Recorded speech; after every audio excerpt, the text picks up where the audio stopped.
नमस्कार दोस्तों, matrices book चल रही थी हमारी और मैट्रिसेस बुक के अंदर हमारा टॉपिक चल रहा था लीनियर इंडिपेंडेंट वेरिएबल या लीनियर डिपेंडेंट वेरिएबल। उस वीडियो का आज थर्ड पार्ट हम करने वाले हैं। पहले दो पार्ट के लिंक आपको इसी वीडियो के डिस्क्रिप्शन में मिल जाएंगे। आज हम क्वेश्चंस की प्रैक्टिस करने वाले हैं।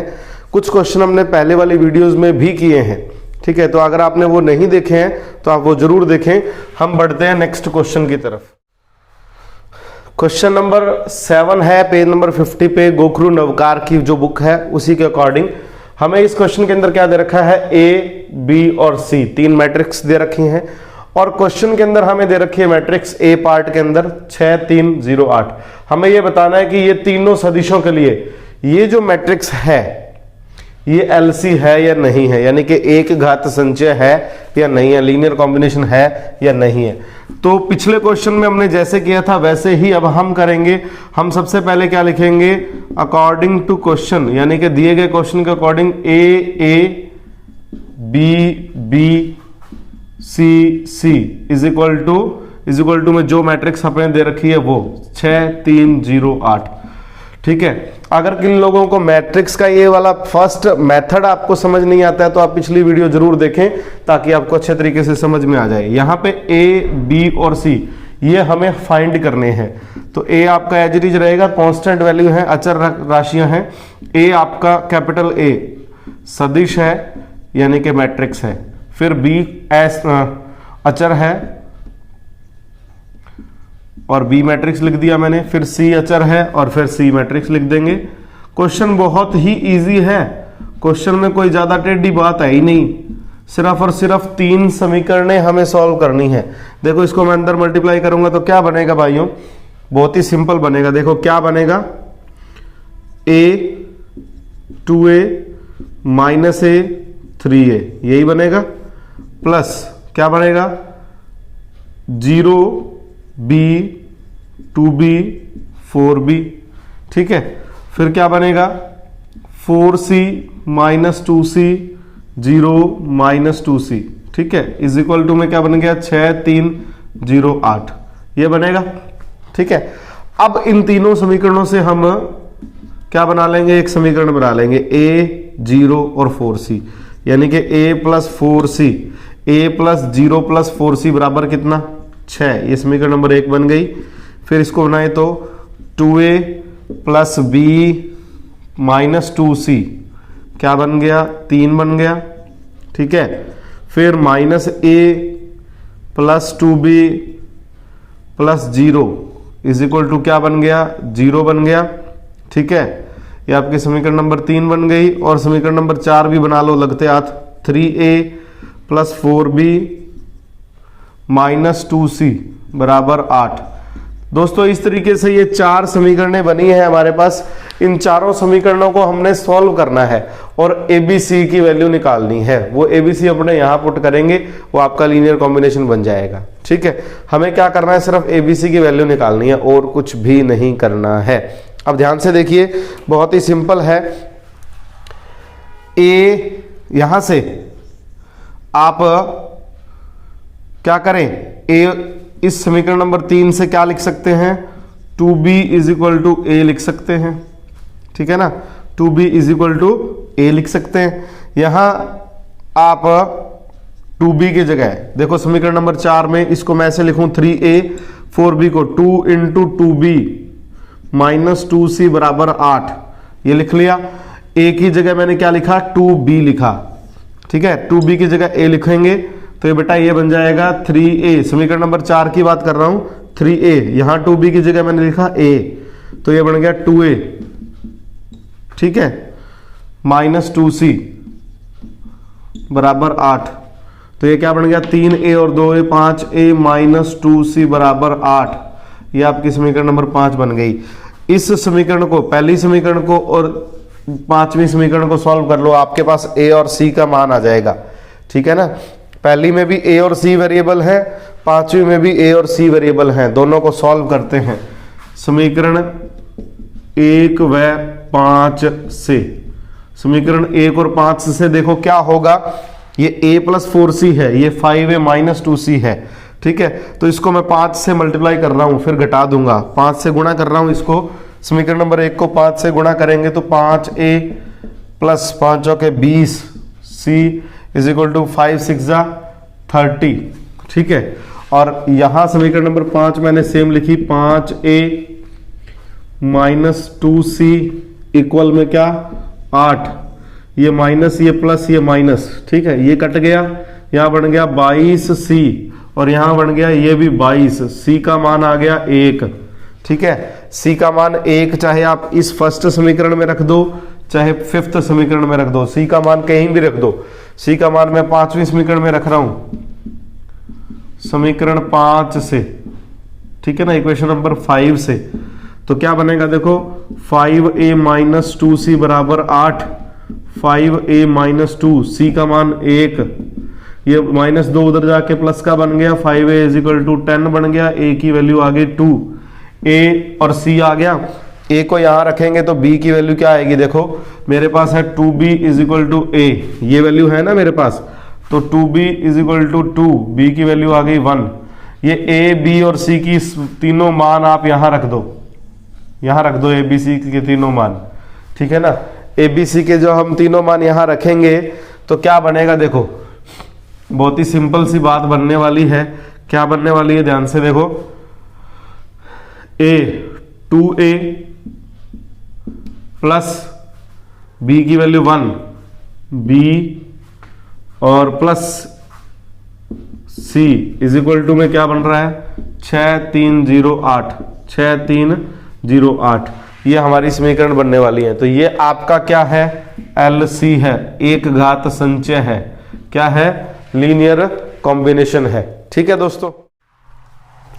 नेक्स्ट क्वेश्चन दोस्तों आपके सामने है, ये वो क्वेश्चन है जो आपने 12th क्लास में भी किया है, यानी कि इस क्वेश्चन में करना क्या है, इस मैट्रिक्स का इनवर्स यानी कि प्रतिलोम हमें फाइंड करना है, कौन से मेथड से, ई रूपांतरण मेथड से, यानी कि एलिमेंट्री ट्रांसफॉर्मेशन मेथड जो था हमारा 12th क्लास के अंदर, उसी मेथड से हमें इसका इनवर्स फाइंड करना है।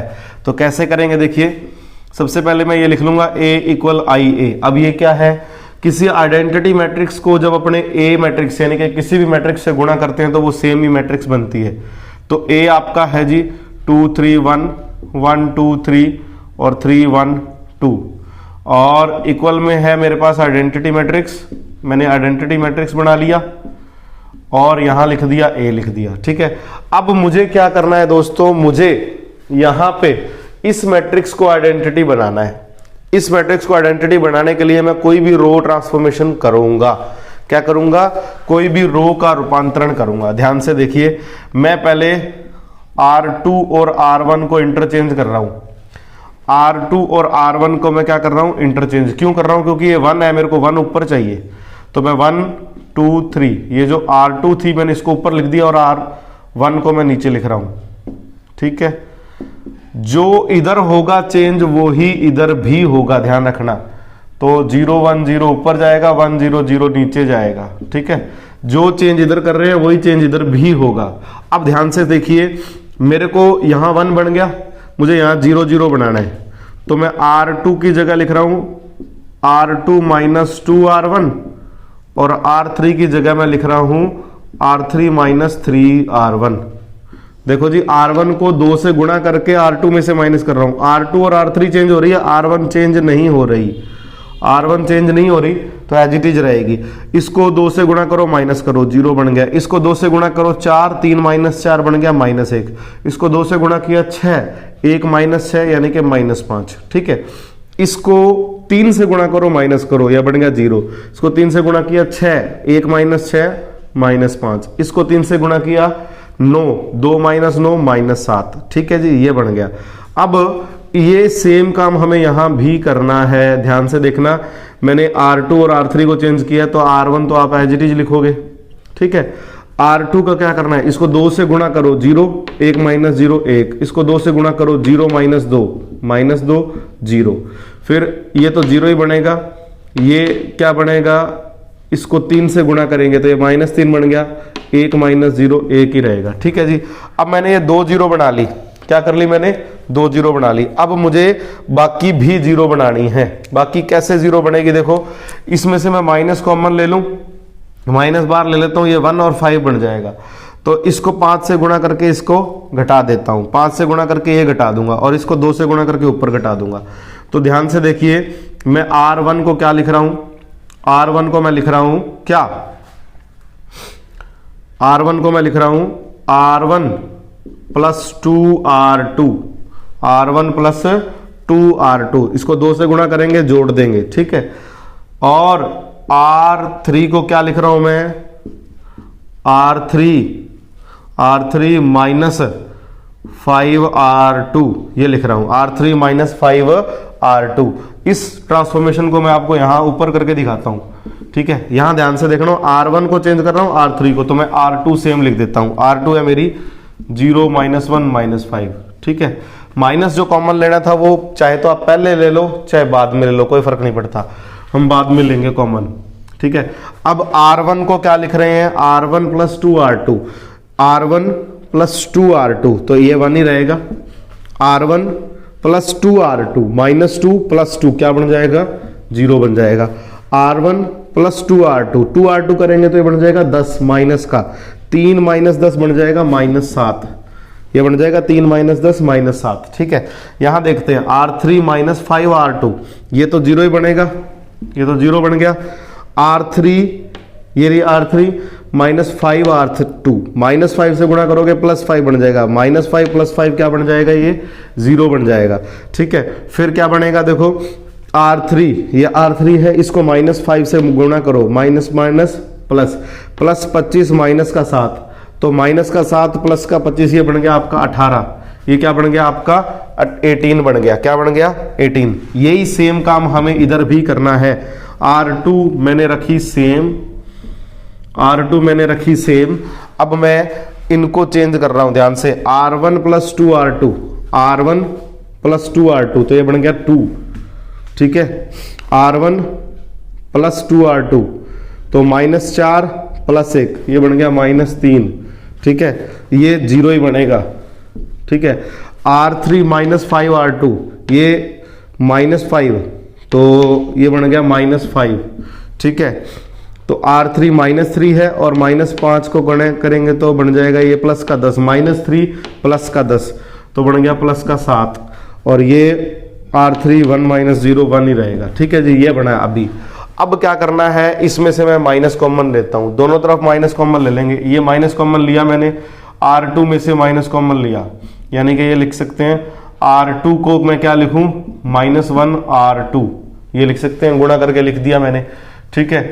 तो क्या बनेगा, 1 0 0 0 1 0 माइनस 7 5 18, साथ ही साथ R3 को अपने 18 से डिवाइड भी कर देते हैं, तो ये बन जाएगा 1 आपका, ठीक है जी, ये आपका क्या बन जाएगा 1 बन जाएगा। तो इसको करते हैं change, 2 minus 3 0 as it is रहेगी, इसमें से माइनस कॉमन लो, ये माइनस 1 2 और 0 बन गया, इसमें आप 18 का भाग दे दो। अब रामायण स्टार्ट होगी, बढ़िया वाली रामायण तो अब स्टार्ट हुई है, ठीक है, ये बन गया। अब मेरा ये 1 1 1 बन गया, मुझे ये दोनों 0 बनाने हैं, ये दोनों क्या बनाने हैं, मुझे 0 बनाने हैं। अब 0 कैसे बनेंगे, ध्यान से, ये 0 कैसे बनेगा, ये तो बहुत ही सिंपल है 0 बनना। मैं R2 को क्या लिखूं, R2 को क्या लिखूं, R2 माइनस 5 R3, ठीक है जी।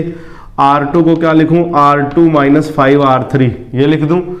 और साथ ही साथ मैं R3 को क्या लिखूं, R1 को क्या लिखूं, R1 को लिखूं R1 प्लस 7 R3, ठीक है। हाँ जी, कैसे करेंगे इसको, R2 और R1 को ही चेंज कर रहे हैं, R3 को चेंज नहीं कर रहे, R3 आपकी एज इट इज रहेगी, R3 आपकी सेम रह गई। R2 को क्या लिखे, R2 minus 5 R3, R2 minus 5 R3 0, R2 minus 5 R3 0, R2 5 minus 5, 5 minus 5 क्या बन गया 0, ठीक है। ये तो 1 रहेगा ही रहेगा भाई, ये तो सेम ही रहेगा। फिर मैंने लिखा R1 plus 7 R3, R1 plus 7 R3 1, R1 plus 7 R3 0, R1 plus 7 R3 0, ठीक है जी, ये आइडेंटिटी बन गई। अब देखें यही सेम काम मुझे इधर करना है। यहां कैलकुलेशन थोड़ी सी बढ़िया होनी चाहिए। -5/18, 7/18, 0, ये आपका R3, क्योंकि मैं R2 और R1 को चेंज कर रहा हूं, R3 को चेंज नहीं कर रहा। ये मेरे पास सेम रहेगी। R2 को कैसे चेंज कर रहा हूं? R2, ये रही R2, -5R3, तो माइनस माइनस प्लस 25 हो गया, 25/18। थोड़ा रफ में करके दिखाता हूं ताकि आपकी कैलकुलेशन में दिक्कत ना आए। R2 क्या है बेटा? -1, और -5R3, इसको 5 से गुणा किया, माइनस माइनस प्लस 25/18, 18 एकम 18, कितना बच गया देखो, -18 + 25 क्या बन गया? 7/18 बन गया। ठीक है, फिर R2 -5R3 same, R2 2 -5R3, तो 2 माइनस 7/35/18। ठीक है, ये बन गया 18 दूना 36 - 1, 1/18। ये 0 - 0 तो 0 ही रहेगा, 0 - 0 तो क्या रहेगा? 0। यहां पे 1 था तो ये 1 ही रहेगा भाई। ठीक है ना, ये 1 ही रहेगा, तो ये बनेगा 1/18। ठीक है, ये बन गया 1/18। तो R2 -5R3, तो ये बन जाएगा -5/18। ठीक है जी। अब R1 + 7R3, R1 कितना? 2, इसको 7 से गुणा करेंगे, 7×5 = 2 - 35/18, ये बन गया आपका 1/18। ठीक है, फिर इसको किया -3 + 7, 7 × 7 = 49/18, 18 × 3 = 54, -54 + 9, -54 + 9 बन गया -5/18, और इसको किया 0 + 7, 7/18, इनटू में क्या पड़ा है? A पड़ा है। अब देखिए ये आइडेंटिटी मैट्रिक्स बन गई, ये आपकी A इनवर्स बन गई, और ये बन गई A। ठीक है, ये आपका क्वेश्चन हो गया। A इनवर्स की वैल्यू क्या है? ये वाली जो मैट्रिक्स है ये आपकी क्या है? A इनवर्स की वैल्यू है। ये सेम का सेम मेथड आपने 12th क्लास में भी किया हुआ है, जिसको हम एलिमेंट्री ट्रांसफॉर्मेशन बोलते थे, प्रारंभिक रूपांतरण जिसको हम बोलते थे, ये वही मेथड है। ठीक है दोस्तों।